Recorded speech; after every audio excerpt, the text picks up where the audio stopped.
कैसे हैं आप सब। मैं हूं रश्मि और आप सबका वेलकम है आपके अपने चैनल द फाइनेंस गुरु में, जहां पर हम फाइनेंस रिलेटेड टॉपिक्स को अंडरस्टैंड करते हैं बहुत ही इजी वे में। फ्रेंड्स, अगर आप हमारे चैनल पर नए हैं तो please subscribe our channel so that you will be getting our latest video notification updates. Friends, आज हम बात करने वाले हैं एक बहुत ही इम्पॉर्टेंट टॉपिक के बारे में, जो कि है जुड़ा हुआ नेफ्रा के ऑर्डर से। जी हाँ, सही समझा आपने। नेफ्रा ने फ्रेंड्स अभी रिसेंटली ही सीए राकेश पुरी में एक ऑर्डर दिया था कि उनको 5 लाख की पेनल्टी लगाई है और 5 साल के लिए उनको डी बार कर दिया है for taking any kind of a statutory audit assignments या फिर internal audit assignments of any company या बॉडी कॉर्पोरेट्स। तो फ्रेंड्स, इस केस में हुआ क्या था, ये एक बहुत ही इंटरेस्टिंग केस है जिसके बारे में अगर आप जनरल पब्लिक में हैं तो आपको पता होना चाहिए, क्योंकि अगर आप इन्वेस्ट करते रहते हैं मार्केट में तो आप लोगों को पता होना चाहिए, ये फुल राइट है जानने का कि भाई फाइनेंशियल स्टेटमेंट्स में किस तरीके की गड़बड़ियाँ पाई जाती हैं और किस तरीके की बेसिकली मिस स्टेटमेंट्स होती हैं, जो कि हम पता लगा भी सकते हैं बड़ी आसानी से अगर हमें थोड़ी सी इस बारे में आइडिया हो या नॉलेज हो। इसके अलावा अगर आप चार्टर्ड अकाउंटेंट हैं, जॉब करते हैं या प्रैक्टिसिंग सीए हैं तो आपको इस बारे में ज़रूर पता होना चाहिए कि किस तरीके की गड़बड़ियाँ पाई गई और नेफ्रा ने ऐसी क्या बेसिकली मिस स्टेटमेंट्स देखी जिसके बाद उन्होंने इतनी ह्यूज पेनल्टीज़ एंड फाइन लगाए सीए राकेश पुरी के ऊपर। जानने के लिए चलते हैं फ्रेंड्स इस वीडियो की तरफ। फ्रेंड्स, जिन लोगों को नेफ्रा के बारे में नहीं पता उनको मैं शॉर्ट में ये जानकारी दे दूं। NFRA stands for national financing regulatory authorities of India. तो बेसिकली नेफ्रा का जन्म कंपनीज एक्ट 2013 के थ्रू हुआ। सेक्शन 132 सबसेक्शन 4 ने उसको एम्पावर किया है और ये एक तरह की सेपरेट रेगुलेटरी बॉडी है जो कि गवर्नमेंट ऑफ इंडिया द्वारा स्थापित की गई थी और इसका मेन उद्देश्य था कि to bring integrity, transparency and accountability in the financial reporting and also to regulate the financial reporting and auditing of certain entities. Basically कि कुछ एंटिटीज़ की जो ऑडिटिंग प्रोसीजर्स हैं और जो फाइनेंशियल स्टेटमेंट्स हैं उनकी क्वालिटी कैसी है, तो उसको चेक करने के लिए और उसको कंटिन्यूस मॉनिटरिंग करने के लिए कि भाई अकाउंटिंग स्टैंडर्ड्स फॉलो हो रहे हैं, ऑडिटिंग स्टैंडर्ड्स फॉलो हो रहे हैं, local regulations and laws follow हो रहे हैं, उनको ध्यान में रखते हुए फाइनेंशियल स्टेटमेंट्स बने हैं और ऑडिट रिपोर्ट भी उनको ध्यान में रख करके बनाई गई है। इन सभी चीज़ों को चेक करने के लिए बेसिकली नेफ्रा का जन्म हुआ, अगर आप आसान भाषा में समझे तो। नेफ्रा की अगर मैं पावर्स की बात करूं तो फ्रेंड्स इसको 5 मेन भागों में डिवाइड करते हैं। एक तो उनके पास रेगुलेटरी अथॉरिटी है, पावर है, तो उसमें वो क्या चेक कर सकते हैं, वो किसी भी चार्टर्ड अकाउंटेंट फर्म या चार्टर्ड अकाउंटेंट की बेसिकली चेक कर सकते हैं कि वो कंप्लायंसेस कितने फॉलो कर रहे हैं, स्टैंडर्ड्स कितने फॉलो कर रहे हैं। दूसरा, अगर हम बात करें तो स्टैंडर्ड सेटिंग कि उनके पास राइट्स हैं, पावर्स हैं नेफ्रा के पास, वो auditing and accounting standards set कर सकते हैं अलॉन्ग विद अदर की स्टेक होल्डर्स। इसके अलावा वो कोलैबोरेट करते हैं विद अदर रेगुलेटरी अथॉरिटीज़ जैसे कि सेबी हो गया, आरबीआई है, ICAI institute of chartered accountants of India है, इनके साथ कोलैबोरेट करके नेसेसरी डिसीजंस लेते हैं। नंबर 4 है इम्पोजिंग फाइन्स एंड पेनल्टी। तो वो उनके पास पावर है, वो किसी भी चार्टर्ड अकाउंटेंट या ऑडिट फर्म या फिर कंपनी के खिलाफ वो पेनल्टी लगा सकते हैं अगर ये पाया जाता है कि उन्होंने नेसेसरी स्टैंडर्ड्स या फिर कंप्लायंसेस को फॉलो नहीं किया। एंड नंबर 5 आता है इन्वेस्टिगेटिंग पावर्स। तो उनके पास ये पावर है कि वो बेस्ड ऑन सर्टेन कंप्लेंट्स या फिर सुओ मोटो इन्वेस्टिगेट इनिशिएट कर सकें किसी कंपनी के खिलाफ या फिर चार्टर्ड अकाउंटेंसी फर्म या फिर चार्टर्ड अकाउंटेंट के खिलाफ। चलिए अब जान लेते हैं कि इस मैटर में हुआ क्या था। तो basically SEBI securities exchange board of India authority ने क्या किया, अपना इंफॉर्मेशन दिया नेफ्रा को कि भाई आप इन्वेस्टिगेट करवाइए ये जो SSWL जो कि sun and shine world wide limited जो कि एक लिस्टेड कंपनी है, बॉम्बे स्टॉक एक्सचेंज में लिस्टेड कंपनी है, इनके जो स्टैट्यूटरी ऑडिटर्स हैं मैसर्स YD एंड कंपनी, जिसमें एंगेजमेंट पार्टनर थे मिस्टर CA राकेश पुरी। जी हाँ, उन्होंने ये ऑडिट असाइनमेंट साइन किया था और वो स्टैट्यूटरी ऑडिटर रहे थे SSWL के, sun and shine world wide limited के स्टैट्यूटरी ऑडिटर रहे थे ड्यूरिंग 5 years पीरियड। कब से कब तक के लिए थे वो? 2010 से लेकर के 2014 तक के पीरियड के लिए वो इसमें स्टैट्यूटरी ऑडिटर थे, एंगेजमेंट पार्टनर थे। EP के नाम से अब मैं आगे इस वीडियो में उनको बुलाऊंगी, क्योंकि ऑर्डर में भी EP के नाम से ही उनको प्रोनाउंस किया गया है, एंगेजमेंट पार्टनर। जी हाँ, तो हुआ ये, सेबी ने फ्रेंड्स नेफ्रा को इन्फॉर्मेशन दी कि आप प्लीज़ ये इन्वेस्टिगेट करवाइए, क्योंकि उनको ये डाउट है कि उन्होंने 2012-13 और 13-14 में अपने जो रिवेन्यू एंड परचेजेस हैं दोनों को इन्फ्लेट कर दिया है। कितना इन्फ्लेट किया है? 2012-13 में उनकी जो सेल्स थी वो करीब करीब 160 करोड़ थी, 159 करोड़ एक्चुअल में थी, तो जिसको मैं लमसम करके बता रही हूँ यहाँ पर। 160 करोड़ उनकी सेल्स थी 12-13 में, जो कि 13-14 में उन्होंने कर दी उसको करीब करीब 1800 करोड़ अप्रॉक्सीमेटली, ये 1791 करोड़ के लगभग है। और इसी तरीके से परचेज भी 12-13 में 159 करोड़ थी, जो कि उन्होंने इन्फ्लेट करके सीधा उसको पहुँचा दिया 1800 के करोड़ के करीब। तो ये टोटली जो है मिस स्टेटमेंट ऑफ रिकॉर्ड्स है, तो इसको जांच करवाइए। तो नेफ्रा ने इसकी जांच करी और ये पाया कि हाँ, कंपनी जो है बेसिकली स्टॉक ट्रेडिंग ऑप्शंस का बिजनेस करती है और इसमें उन्होंने जो है डेरिवेटिव कॉन्ट्रैक्ट साइन किए थे, जिसको बेसिकली इनिशिएट होने से पहले ही, कंक्लूड होने से पहले ही उन्होंने इसमें रेवेन्यू रिकॉर्ड कर लिया। मतलब अगर आसान भाषा में समझें कि कोई एक्चुअल में कॉन्ट्रैक्ट नहीं हुआ, बट उन्होंने revenue based on records, documentation और पेपर्स दिखा दिया।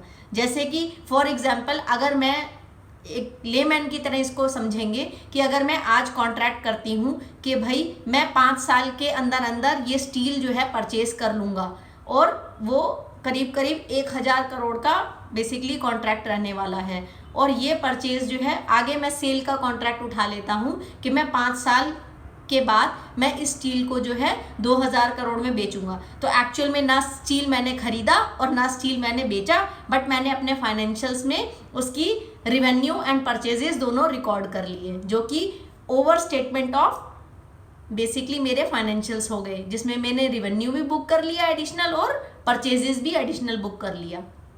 तो यहाँ पर मोर देन 1000% हमने अपने परचेजेस भी बढ़ा दिए और रेवेन्यू को भी इन्फ्लेट कर दिया। इसका नतीजा क्या हुआ फ्रेंड्स? अगर मैं आपको एक्चुअल डाटा के हिसाब से बताऊं तो फेब 2014 में हुआ क्या, दिसंबर 2012 में एक्चुअली इनके जो शेयर्स थे वो प्राइस बढ़ना शुरू हो गए थे दिसंबर 2012 से ही। तो ये प्राइस पहले 42 रुपये का शेयर प्राइस था उनका, जो कि मार्च 2014 तक आते आते ये 85 रुपीज़ का हो गया, और फिर अगस्त 2014 के बाद से ये गिरना शुरू हो गया, 25 रुपये के करीब हो गया। तो इस दौरान, क्योंकि ये सीरियस ऑफेंस हुआ, इस दौरान पब्लिक को काफ़ी नुकसान उठाना पड़ा, क्योंकि एक्चुअल में तो कोई कॉन्ट्रैक्ट हुआ ही नहीं था फ्रेंड्स। ये तो डॉक्यूमेंट्स और रिकॉर्ड्स के बेस पे इन्होंने बेसिकली रेवेन्यू बुक किया था। तो ये क्लियरली मिस स्टेटमेंट्स था ऑफ देयर फाइनेंशियल्स। जब सेबी ने और नेफ्रा ने कंपनी से जवाब मांगा तो कंपनी से ये रिस्पॉन्स आया कि उन्होंने जो फर्स्ट ट्रांजैक्शन थी वो 14 सितंबर 2012 में की, जब उन्होंने 70 lot basically future trading option के परचेज़ किए थे। वो थे अप्रॉक्सीमेटली 3 करोड़ 23 लाख कुछ ब्रोकरेज मिला मिलू के, और जो बेसिकली उस दिन तो बिके नहीं, अगर कुछ भी बिका नहीं तो उन्होंने वही कैरी फॉरवर्ड कर दिए अगले दिन के लिए। Since it is going to be carry forward, तो उन्होंने वो सेल दिखा दी अपने आप को ही। तो 3 करोड़ 20 लाख की उन्होंने सेल बुक कर ली सेम डे पे। नेक्स्ट डे ब्रॉड फॉरवर्ड हुए, अगले दिन ब्रोकरेज का बिल, जो MTM ब्रोकरेज कंपनी है उसका बिल आना था, ब्रोकरेज पे होनी थी 3 करोड़ 19 लाख के करीब। अगेन यही सिलसिला चला 15 सितंबर को भी, ब्रोकरेज पे करने के बाद 3 करोड़ 19 लाख के करीब परचेज दिखाई गई अगले दिन की, और क्योंकि अगले दिन भी कोई माल बिका नहीं तो उन्होंने 3 करोड़ 17 लाख के करीब सेल दिखा दी अपने आप को ही। फिर 17 सितंबर को भी इसी तरीके से यही सिलसिला चलता रहा, और अपने आप को परचेज, अपने आप को सेल बुक करते करते करते, क्योंकि ये कैरी फॉरवर्ड अमाउंट हो रहा था, इनकी बेसिकली सेल्स और परचेज दोनों ही इन्फ्लेट हो गई इनके बुक्स ऑफ अकाउंट्स में। हो फ्रेंड्स, अब तक की कहानी आपको क्लियर होगी। इसके अलावा जब हम एक्चुअल में देखते हैं कि उनकी सेल और परचेज कितनी थी फाइनेंशियल ईयर 12-13 में, तो वो मात्र 13 करोड़ रुपए थी। जी हाँ, आप अंदाज़ा लगा सकते हैं, मात्र 13 करोड़ उनकी एक्चुअल सेल और परचेज रही ड्यूरिंग द फाइनेंशियल ईयर 12-13। तो फ्रेंड्स, इस तरीके से उन्होंने ओवर स्टेट कर दिया था अपना परचेज और सेल्स दोनों ही। ऑल्सो जब नेफ्रा ने ईपी, जो कि हमारे सीए राकेश पुरी हैं यहाँ पर, उनसे पूछा कि भाई आपने क्या बेसिकली क्यों नहीं ये सब चीज़ें हाईलाइट की अपनी ऑडिट रिपोर्ट में, आपको पता होते हुए भी, तो उनका ये जवाब आया प्राइमा फेसाई कि उन्होंने गाइडेंस नोट इंस्टीट्यूट के फॉलो किए हैं जो कि पब्लिश हुए थे 2015 में। नाउ सवाल ये उठता है, नेफ्रा ने अपने ऑर्डर में क्लियरली ये बोला है कि जब 2012-13 का और 13-14 का ऑडिट हुआ था तो 2015 में कहीं भी एग्जिस्टेंस में नहीं था। हाउ कम ये 2015 की जो गाइडेंस नोट है वो पास्ट में जाकर के अप्लाई करें? तो ये बेसिकली उनका इररेलीवेंट रिस्पॉन्स था ईपी की तरफ से। एक तो ये चीज़ उन्होंने ऑर्डर में हाईलाइट की है। दूसरा, उन्होंने ये बताया कि जो गाइडेंस नोट था भी वो इक्विटी बेसिकली स्टॉक के ऊपर एप्लीकेबल था, ना कि डेरिवेटिव कॉन्ट्रैक्ट्स के ऊपर। तो ये जवाब बिल्कुल खारिज कर दिया नेफ्रा ने, कहते हुए कि ये इररेलीवेंट और बेतुके जवाब दिए जा रहे हैं यहाँ पर। ईपी ने, जो कि यहाँ पर सीए राकेश पुरी हैं, उन्होंने अपने जवाब में ये भी बोला कि भाई हमने सेबी की गाइडलाइंस फॉलो की हैं और डेली बेसिस पे जहाँ पर हमको सेल और परचेज दिखानी होती है as far as derivative stocks are concern. तो यहाँ पर जब नेफ्रा ने जवाब मांगा कि कौन सा आप गाइडेंस फॉलो कर रहे हैं सेबी का और कहाँ लिखा है ऐसा कि डेली बेसिस पे हमें सेल और परचेज बुक करनी है, जब एक्चुअल में कोई सेल और परचेज हुई ही नहीं है, तो उसके जवाब में ईपी साइलेंट थे, क्योंकि उनके पास ऐसा कोई गाइडेंस नोट या फिर कोई डॉक्यूमेंट था ही नहीं जिसको वो फॉलो कर रहे थे। इसके अलावा फ्रेंड्स, मैं आपको यहाँ पर ये बताना चाहूँगी कि जो अकाउंटिंग स्टैंडर्ड 9 है, जो रिवेन्यू रिकॉग्निशन का है, जो उस वक्त हम लोग फॉलो किया करते थे, अब तो हम एएस बेसिकली इंड एएस हम लोग फॉलो करते हैं 115। तो उस वक्त जब हम एएस 9 फॉलो कर रहे थे रिवेन्यू रिकॉग्निशन का, तो वो क्लियरली बोलता था कि भाई हम फॉर अ कंसिडरेशन ट्रांसफ़र कर रहे हैं रिस्क एंड रिवॉर्ड्स बेसिकली। तो यहाँ पर ना तो कोई एक्चुअल सेल हुई, ना तो कोई एक्चुअल परचेज हुई, और यहाँ पर सिर्फ खातों में ही, बुक्स ऑफ अकाउंट्स में ही हम सेल परचेज दिखाए जा रहे हैं। एक्चुअल रिवॉर्ड्स और रिकॉग्निशन कुछ भी, बेसिकली रिस्क एंड रिवॉर्ड्स जो है ट्रांसफ़र ही नहीं हुए अदर पार्टी को, और यहाँ पर कंसिडरेशन भी कोई रिसीव नहीं हो रही है। यहाँ तो हम अपने आप को ही परचेज दिखा रहे हैं, अपने आप को ही सेल बुक किए जा रहे हैं बुक्स ऑफ अकाउंट्स में। तो कुल मिला के अकाउंटिंग स्टैंडर्ड 9 की कंडीशंस भी फुलफिल यहाँ पर नहीं होती हुई दिख रही उन्होंने ये। इसके अलावा फ्रेंड्स, ईपी जो कि सीए राकेश पुरी हैं, उन्होंने ये भी बोला कि in absence of any guidance note या फिर कोई अकाउंटिंग स्टैंडर्ड अवेलेबल नहीं था जिसको वो फॉलो कर पाएँ। ये कंटेंशन भी उनकी खारिज कर दी गई बाय नेफ्रा। उन्होंने ये बताया कि आप ऐसा नहीं बोल सकते कि कोई भी स्टैंडर्ड अवेलेबल नहीं था उस वक्त, क्योंकि उस वक्त अकाउंटिंग स्टैंडर्ड 30 जो कि फाइनेंशियल इंस्ट्रूमेंट्स का रिकॉग्निशन एंड मेजरमेंट का कंसेप्ट बताता है, वो क्लियरली अवेलेबल था, क्योंकि ये institute of chartered accountants of India ने 2007 में पब्लिश किया था, और बेसिकली फर्स्ट 2 ईयर्स के लिए ये रिकमेंडरी इन नेचर था, बट 1 अप्रैल 2011 से ये मैंडेटरी हो गया था और इसको फॉलो करना ज़रूरी था। बट जो ये कंटेंशन थी ये खारिज कर दी गई सीए राकेश पुरी जी की कि भाई आप ये जो बोल रहे हैं ये गलत है, अकाउंटिंग स्टैंडर्ड तो वेरी वेल अवेलेबल था। इसके अलावा नेफ्रा ने ये भी बोला कि आपने डिस्क्लोजर ऑफ अकाउंटिंग पॉलिसीज़, जो कि अकाउंटिंग स्टैंडर्ड 1 है, जिसमें ये बताता है कि हमें डिस्क्लोजर दे करके चलना है रिवेन्यू रिकॉग्निशन के मेथड्स क्या हैं बेसिकली, और पॉलिसी क्या है कंपनी की। तो सीए राकेश पुरी यहाँ पर हैं, उन्होंने बोला कि भाई हमने तो ये डॉक्यूमेंटेशन और ये पॉलिसी कंपनी की पहले ही ले रखी थी, बट जब ऑडिट फाइल खंगाली गई तो ये पाया गया कि ऑडिट फाइल में ऐसा कोई भी डॉक्यूमेंटेशन नदारत था वहाँ नहीं पाया गया, जो कि ये एविडेंस शो करता हो कि हाँ सीए राकेश पुरी जी या उनकी ऑडिट फर्म के पास कोई डॉक्यूमेंट मिला हो जिससे ये पता चले कि वो अवेयर थे कंपनी की रिवेन्यू रिकॉग्निशन पॉलिसीज से। नेफ्रा ने फ्रेंड्स अपने ऑर्डर में ये भी बोला कि सीए राकेश पुरी जी ने बेसिकली जो स्टैंडर्ड्स ऑफ ऑडिटिंग 240 है उसके पैरा 26 और 47 को भी फॉलो नहीं किया। पैरा बेसिकली 26 और 47 240 का क्या कहता है। पैरा 26 तो बेसिकली ये बोलता है कि आप ये प्रिज्यूम कीजिए कि वहाँ पर रिस्क ऑफ फ्रॉड है इन रेवेन्यू रिकॉग्निशन। ऑडिटर को ये इवेल्युएट करना है संभावनाएं कि ये एज्यूम करके कि वहाँ रिस्क हो सकता है, फ्रॉड रिस्क हो सकता है as far as revenue recognition is concern, और ऐसे कौन कौन से रिस्क हो सकते हैं उनको इवेल्युएट करें। और पैरा 47 बोलता है 240 का कि भाई अगर आपको ऐसा नहीं लगता, आप ये कंक्लूड कर रहे हैं कि देयर इज नो रिस्क, तो what is the reason behind such conclusion. तो ना तो ईपी ने यहाँ पर पैरा 26 फॉलो किया, ना ही पैरा 47 ऐसे 240 का फॉलो किया यहाँ पर। इसके अलावा नेफ्रा ने ये भी बोला कि भाई आप 5 साल के लिए ऑडिटर थे, स्टिल आप ये रिकॉग्नाइज नहीं कर पाए, ये सेंस नहीं कर पाए कि ये मतलब अनएक्सेप्शनली हाई रेवेन्यू और अनएक्सेप्शनली हाई परचेजेस किस तरीके से रिकॉर्ड हुई बुक्स ऑफ अकाउंट्स में। आपने इस चीज़ को हाईलाइट तक नहीं किया, जिक्र तक नहीं किया अपनी ऑडिट रिपोर्ट में। तो ये बेसिकली कम्प्लीटली नेग्लिजेंस है, ग्रॉस नेग्लिजेंस पाया जाता है, और negligence due to lack of due diligence. Basically आपने अपने ऑडिट में इन चीज़ों को के फैक्टर्स बेसिकली मिसिंग पाए गए हैं, डॉक्यूमेंटेशन नहीं है, ड्यू डिलिजेंस का एब्सेंस है। तो ये सब चीज़ें एक ऑडिटर के लिए बहुत ही इंपॉर्टेंट हो जाती हैं। नेफ्रा ने ये भी बताया कि आपने बेसिकली आप ऑब्लाइज थे, ईपी ऑब्लाइज थे, उनको ये चेक करना चाहिए था कॉन्ट्रैक्ट नोट्स बेसिकली। तो यहाँ पर कॉन्ट्रैक्ट नोट्स भी उन्होंने चेक तक नहीं किए। यहाँ पर इंडोथाई कमोडिटीज़ बेसिकली ये जो कंपनी है ये उनकी ब्रोकर कंपनी है। तो यहाँ पर जो भी रिवेन्यू वो लोग बुक कर रहे हैं as far as revenue is concern, उनको अपने कॉन्ट्रैक्ट नोट्स जो कि उन्होंने साइन किए थे अपने ब्रोकर के साथ, उनको वेरीफाई तक नहीं किया, वैलिडेट तक नहीं किया, और ऑडिट डॉक्यूमेंटेशन में इस चीज़ का जिक्र तक नहीं था। इसके जवाब में ईपी ने ये बोला कि भाई ये जो सैम्पलिंग थी ये बेसिकली सैम्पल साइज़ हमारे जो क्लाइंट हैं SSWL यहाँ पर उन्होंने सेलेक्ट किए थे, मैंने सेलेक्ट नहीं किए थे।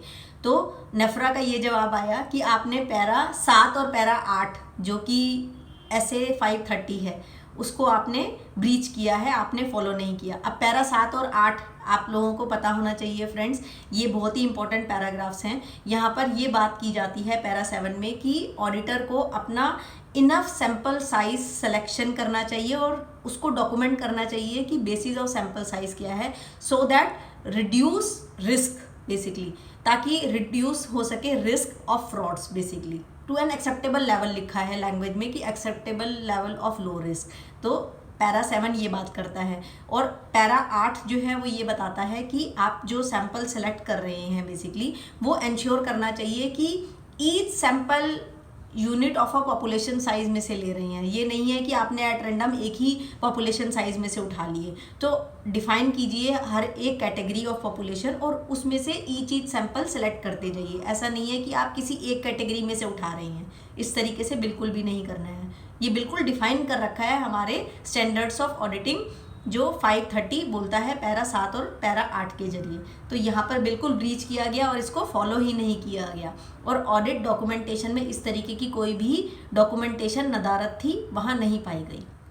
फ्रेंड्स, नेफ्रा ने ये भी बताया कि जो EPCA राकेश पुरी हैं उनके ऊपर चार्जेस लगाए गए on account of non compliance of SA 300। यहाँ पर उन्होंने इम्प्रॉपर ऑडिट प्लानिंग की, तो उसके अगेंस्ट उन्होंने बेसिकली शो कॉज नोटिस भेजा, जिसके बारे में मैं अभी तक बात कर रही हूँ। तो ये सब उनके शो कॉज नोटिस में और ऑर्डर में कवर्ड है फ्रेंड्स।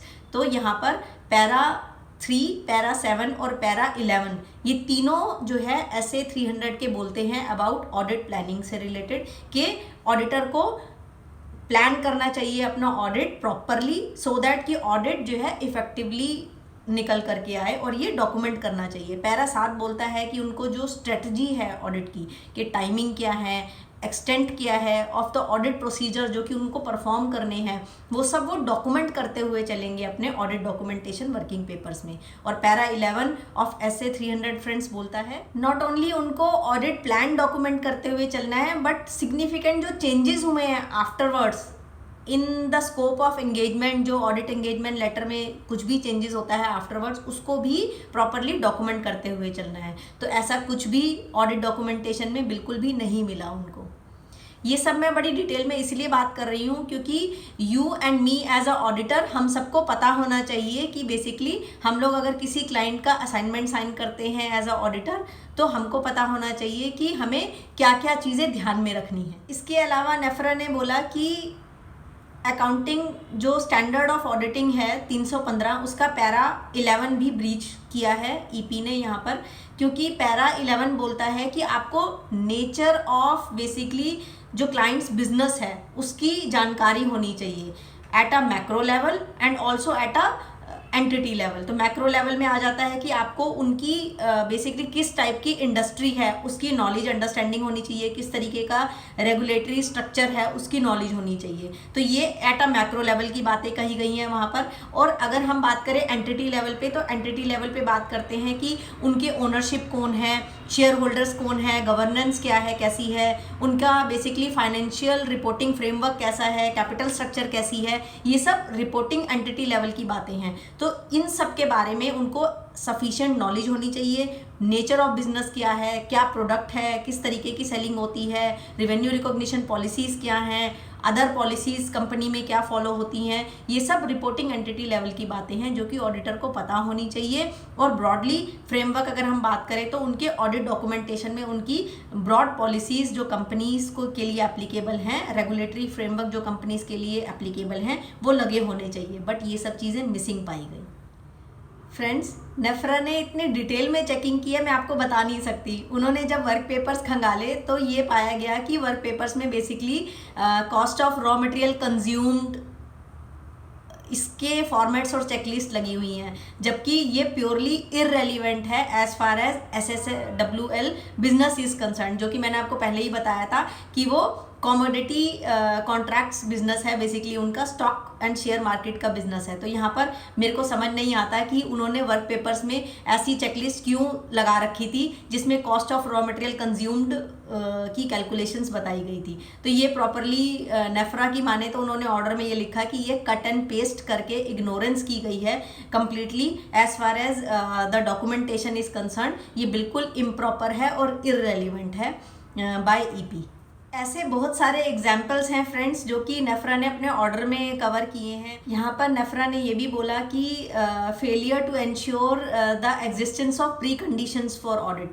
तो यहाँ पर बेसिकली ऑडिटर ने अपने ऑडिट टेन्योर में एक बार भी विजिट नहीं किया SSWL कंपनी में जाकर, देखा तक नहीं कि वो एंटिटी किस नेचर ऑफ बिजनेस परफॉर्म करती है, क्या करती है, बेसिकली कहाँ पर है, कितना स्टाफ है। ये सब बातें एक ऑडिटर के लिए फ्रेंड्स बहुत अहम होती हैं। तो उन्होंने एक बार भी विजिट नहीं वहाँ पर जा कर के किया। ऑल्सो जो पैरा 6 है SA 210 का, वो फ्रेंड्स बोलता है कि ऑडिटर्स को ये इंश्योर करना है कि जो वहाँ का मैनेजमेंट है वो उनको फुल सपोर्ट दे रहा है, फुल फैसिलिटेट कर रहा है, access to all the documentations which are necessary to perform the audit and also access to the persons जो उस ऑडिट के लिए इम्पॉर्टेंट है, की पर्सन्स बेसिकली, उनको फुल्ली एक्सेस दे रहा है ऑडिटर्स को, वो फैसिलिटेट करें ऑडिट परफॉर्म करने के लिए।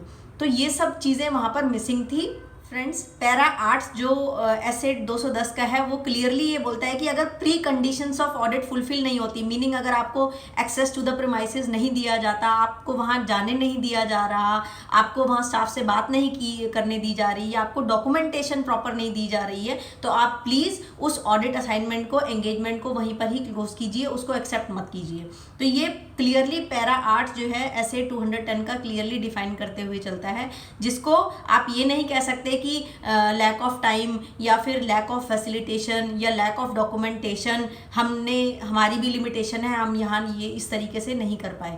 तो प्लीज़ अगर आपको लगता है कि आपके जो ऑडिट में बेसिकली मेन फंक्शन है उसको परफॉर्म नहीं करने दिया जा रहा, तो फिर आपको वो असाइनमेंट एक्सेप्ट ही नहीं करना चाहिए as far as para 8 of SA 210 is concerned. ये नेफ्रा ने क्लियरली अपने ऑर्डर में बोला है। इंटरेस्टिंगली फ्रेंड्स, ईपी ने अपने रिप्लाई में ये बोला कि भाई हमारी तो लुधियाना बेस्ड फर्म है और SSWL कंपनी अहमदाबाद में है, तो ये बहुत डिफ़िकल्ट हो जाएगा हमारे लिए ट्रैवल करना, तो इसलिए हमने वहाँ पर ट्रैवल नहीं किया और हमने टेक्नोलॉजी का यूज़ किया, जैसे कि ईमेल्स हो गई या फ़ोन्स हो गए, हमने फ़ोन पे बात करके ही ऑडिट निपटा लिया। तो ये जवाब था ईपी का। तो यहाँ पर बेसिकली मैं ये कहना चाहूँगी कि नेफ्रा ने फर्दर ये जवाब दिया कि आपके जो ऑडिट डॉक्यूमेंटेशन है वहाँ पर कहीं भी ऐसा जिक्र नहीं है कि आपने अंडरस्टैंडिंग ले ली हो बेसिकली नेचर ऑफ बिजनेस क्या है, किस तरीके की ट्रांजेक्शन्स होती हैं, किस तरीके के इंटरनल कंट्रोल्स हैं कंपनी में एग्जिस्ट करते हैं। ऐसा कोई भी ऑडिट एविडेंस ईमेल्स पे या डॉक्यूमेंट में आपकी ऑडिट फाइल में कहीं भी नहीं मिला जिससे ये क्लियरली पता चलता हो कि आपको अंडरस्टैंडिंग थी nature of business of the company की। नेफ्रा ने अपने ऑर्डर में ये भी बोला कि जो पैरा 2 ऑफ SA 505 है उसको भी ब्रीच किया गया है। कैसे? उन्होंने कभी थर्ड पार्टी कन्फर्मेशंस ली ही नहीं, कभी डेटर्स कन्फर्मेशन, क्रेडिटर्स कन्फर्मेशन, आपको तो मालूम ही है हमें लेनी पड़ती है as a part of audit procedures. तो कहीं भी ऑडिट फाइल में ऐसा कोई डॉक्यूमेंटेशन नहीं लगा हुआ जिससे ये सिद्ध हो सके, ये प्रूफ हो सके कि उन्होंने कभी डेटर्स बैलेंस कन्फर्मेशन या क्रेडिटर्स बैलेंस कन्फर्मेशन ली हो during the course of audit. फिर उनका ये कहना था जी साहब हमने तो बेसिकली सील्ड एनवेलप में भेजी थी कॉन्फर्मेशंस डेटर्स और क्रेडिटर को, जिसका जवाब डायरेक्टली पार्टी को आना था। जबकि हमारे अकाउंटिंग जो स्टैंडर्ड्स ऑन ऑडिटिंग है वो क्लियरली ये बोलते हैं कि जो मोर रिलायबल है बेसिकली कन्फर्मेशंस वो डायरेक्टली ऑडिटर को अगर आए तो वो मोर रिलायबल मानी जाती है रादर कि वो किसी इंटरमीडिएटरी या डायरेक्टली क्लाइंट के पास आए। तो ये बात बेसिकली आप लोगों को पता होनी चाहिए। अगर आप ऑडिटर हैं तो आपको जो कॉन्फर्मेशंस हैं वो मंगानी है आपको अपने पास, ना कि आपके क्लाइंट के पास आ रही हैं, ताकि आप उसको अपने ऑडिट फाइल में, ऑडिट डॉक्यूमेंटेशन वर्क पेपर्स में लगा सकें फ्यूचर रेफरेंसेस के लिए। फ्रेंड्स, इसके अलावा नेफ्रा ने ये भी बोला कि आपने ये ब्रीच किया है पैरा 7 और 8 जो कि SA 260 है, बोलता है स्टैंडर्ड ऑफ ऑडिटिंग 260 क्या बोलता है, पैरा 7 और 8 में ये बोल रहा है कि आपको 2 वे कम्युनिकेशन बना करके चलना है विद TCWG। TCWG क्या है? Those charge with governance basically. तो यहाँ पर की मैनेजरल पर्सन हो सकते हैं, डायरेक्टर्स हो सकते हैं कंपनी के, और ऑडिट की पर्सन हो सकता है जो आपके साथ कोऑर्डिनेट करते हुए चलता है, और ऑडिट रिप्रेजेंटेटिव भी हम बोल सकते हैं। तो आपने आपकी कोई भी ऑडिट फाइल या ऑडिट डॉक्यूमेंटेशन में, वर्किंग पेपर्स में कहीं भी ऐसा कोई डॉक्यूमेंटेशन नहीं मिला है जिसमें आप 2 वे कम्युनिकेशन करते हुए, परफॉर्म करते हुए चल रहे हैं। आपकी कोई ऑब्जर्वेशंस आई हो वो आपने भेजी हो, जिसका जवाब आया हो आपके पास, या आप कोई शो कर रहा हो कि आपकी अंडरस्टैंडिंग कितनी है as far as business is concern. तो यहाँ पर ये सब चीज़ें मिसिंग पाई गई as far as documentation is concern. Also NFRA ने ये भी बोला कि para 19A of standards of auditing 220 जो कि ये बोलता है कि EQCQ engagement quality control reviewer basically ये होना ही चाहिए, इनकी अपॉइंटमेंट होनी चाहिए, और ये ऑडिटर की ड्यूटी है उनको इंश्योर करना है कि basically EQCR is appointed as far as stat audit is concern. तो ये कंडीशंस ब्रीच हुई हैं यहाँ पर। तो यहाँ पर ईपी का ये रिस्पॉन्स आया था कि क्योंकि सिग्निफिकेंट ट्रांजैक्शंस ही नहीं हुई यहाँ पर कंपनी में, तो इसलिए हमने EQCR अपॉइंटमेंट हुई नहीं, रेलिवेंस ही नहीं है। तो नेफ्रा का ये कहना था फ्रेंड्स कि जो पैरा 19A ऑफ एसेट 220 है वो कंपलसरी इन नेचर है as far as listed companies are concern. तो लिस्टेड कंपनीज के केस में जो एंगेजमेंट क्वालिटी कंट्रोल रिव्यूअर है ये बहुत अहम भूमिका निभाता है, और इसकी अपॉइंटमेंट होनी चाहिए थी, जो कि यहाँ पर मिसिंग हुई और किसी ने इसको ध्यान भी नहीं दिया। तो इसलिए हम इसको ये नहीं कह सकते, छोड़ सकते कि आपकी ट्रांजैक्शंस नहीं है ज़्यादा, या फिर इररेलेवेंट ट्रांजैक्शंस हैं ज़्यादा, रेलिवेंट नहीं है, तो हमें नहीं अपॉइंट करना चाहिए, इसमें कोई छूट नहीं है। इन सब बेसिकली लैप्सेस के चलते हुए नेफ्रा ने ऑर्डर पास किया 19 मई 2023 को on this firm Messrs YD company and EP, यहाँ पर जो CA राकेश पुरी हैं, और ये बताया कि भाई आपके ऊपर 5 लाख का फ़ाइन है, इसके अलावा 5 साल तक आप कोई भी ऑडिट असाइनमेंट नहीं ले सकते हैं। तो फ्रेंड्स बेसिकली जब से मैंने ये ऑर्डर पढ़ा तो मुझे लगा कि मुझे ये नॉलेज आप लोगों से ज़रूर शेयर करनी चाहिए, क्योंकि बीइंग अ चार्टर्ड अकाउंटेंट और being a general public also हम लोगों को ये पता होना चाहिए कि बेसिकली हम लोगों को परफॉर्म क्या करना है, हमारे राइट्स एंड ड्यूटीज़ क्या हैं, और हमें बेसिकली कौन कौन से स्टैंडर्ड्स ऑफ ऑडिटिंग को तो हमें बिल्कुल नहीं छोड़ना चाहिए, उस पर तो फोकस करते हुए चलना चाहिए, क्योंकि यही हमारा कोर एरिया है। और अकाउंटिंग स्टैंडर्ड्स हो गए, स्टैंडर्ड्स ऑफ ऑडिटिंग हो गए, इसकी बेसिक नॉलेज होनी हम लोगों को ज़रूरी है। तो फ्रेंड्स आप लोग मुझे कमेंट करके बता सकते हैं कि मुझे नेक्स्ट वीडियो में कौन सा स्टैंडर्ड ऑफ ऑडिटिंग बताना चाहिए आप लोगों को। उसकी मैं शॉर्ट एंड क्रिस्प समरी के साथ प्रेजेंट होंगी नेक्स्ट वीडियो में। Hope friends you find today's video useful for you. If so, please like, share and comment on my video and subscribe my YouTube channel. Thanks for watching.